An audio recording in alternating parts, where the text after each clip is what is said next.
పల్నాడు జిల్లా పిడుగురాళ్ల మండలం తుమ్మల చెరువు వద్ద విశాఖ ఎక్స్ప్రెస్లో చోరీకి యత్నించిన దుండగులు 3 రౌండ్లు గాల్లో కాల్పులు జరిపిన రైల్వే పోలీసులు పారిపోయిన దుండగులు పిడుగురాళ్ల సమీపంలో వరుసగా రైళ్లలో చోరీకి పాల్పడుతున్న బీహార్ మహారాష్ట్ర గ్యాంగులు ఈ ముఠాలో 7 సభ్యులున్నట్లు అనుమానిస్తున్న పోలీసులు వారం రోజుల్లో 2 సార్లు చోరీ తెల్లవారుజామున చోరీకి పాల్పడడంతో కాల్పులు జరిపిన పోలీసులు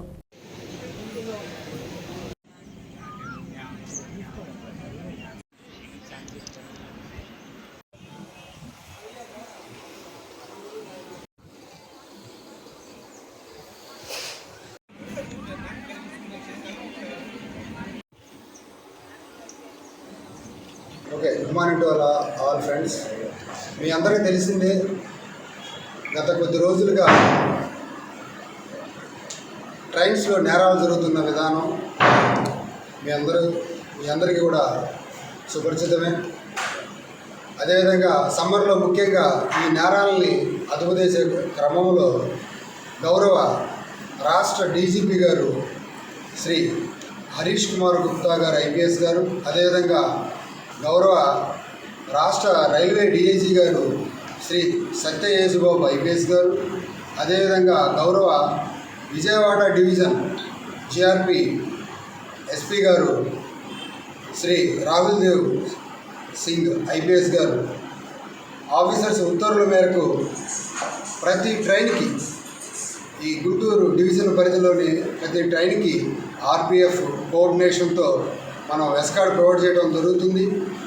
అయినప్పటికీ కూడా కొన్ని ట్రైన్స్, స్పెషల్ ట్రైన్స్ని టార్గెట్ చేసుకొని రీసెంట్గా గత కొద్ది రోజులుగా ఏసీపీ అంటే ఆర్ఎం చైన్ పుల్లింగ్, అదేవిధంగా సిగ్నల్ ట్యాంపరింగ్ చేస్తూ ట్రైన్స్ని స్పీడ్గా వెళ్తున్నటువంటి ట్రైన్స్ని అకస్మాత్తుగా ఆపి నేరాలు చేసే ఉద్దేశంతో కొన్ని దొంగల ముఠాలు ట్రైన్స్లో వెళ్తున్నటువంటి ప్రయాణికుల సొమ్ములు దోచుకోవడం జరుగుతుంది. ఇంకా వారికి చెప్పి ప్రయత్నించినప్పటికీ వారు అక్కడ అందుబాటులో ఉన్నటువంటి కంకర్రాలు తీసుకొని పోలీస్ ఎస్కార్ట్ పార్టీ మీద దాడి చేసి పారిపోయే క్రమంలో వేరే గత్యంతరం లేక ఆత్మరక్షణార్థం రైల్లో ప్రయాణం చేస్తున్న ప్రయాణికుల రక్షణార్థం వాళ్ళ సెక్యూరిటీ పర్పస్ డ్యూటీలో ఉన్నటువంటి ఎస్ఐ గారు అనే సిబ్బంది 5 రౌండ్లు పిస్టల్తో ఎస్ఐ గారు, అదేవిధంగా 4 రౌండ్లు 303 వెపన్తో కానిస్టేబుల్ శేషయ్య కాల్పులు జరగడం జరిగింది. ఈ క్రమంలో ఎవరికి ఎలాంటి ఇంజరీస్ కానీ ప్రాణాపాయం కూడా జరగలేదు. అదేవిధంగా ట్రైన్ సుమారు 15 నిమిషాలు నిలుపుదల జరిగింది.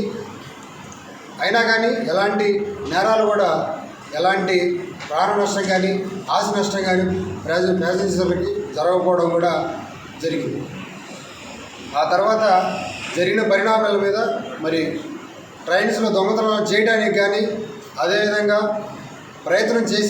చేయాలని ప్రయత్నం చేసిన దొంగతనాలు చేస్తున్నా కానీ అలాంటి వారిపై చట్టపరిధిలో ఎలాంటి చర్యలు తీసుకోవడానికైనా, అవసరమైతే కాల్పులు జరిపోయినా అలాంటి వారిని కోర్టు ముందు నిలబెట్టేదానికి కూడా జిఆర్పి ఆర్పిఎఫ్ కోఆర్డినేషన్తో అధికారులు సిద్ధంగా ఉన్నారు. ఉన్నతాధికారుల ఆదేశాల మేరకు అనునిత్యం అలర్ట్గా విధులు నిర్వర్తిస్తూ రైల్వే ప్రయాణికుల సేఫ్టీ, సెక్యూరిటీ, అదేవిధంగా రైల్వే ఆస్తులు, తర్వాత ట్రైన్స్ సేఫ్టీ, సెక్యూరిటీ నిమిత్తం అన్ని చర్యలు తీసుకుంటూ అనునిత్యం అప్రమత్తంగా ఉన్నామని చెప్పి పత్రికాముఖంగా మీ అందరి ద్వారా తెలియజేస్తున్నాను.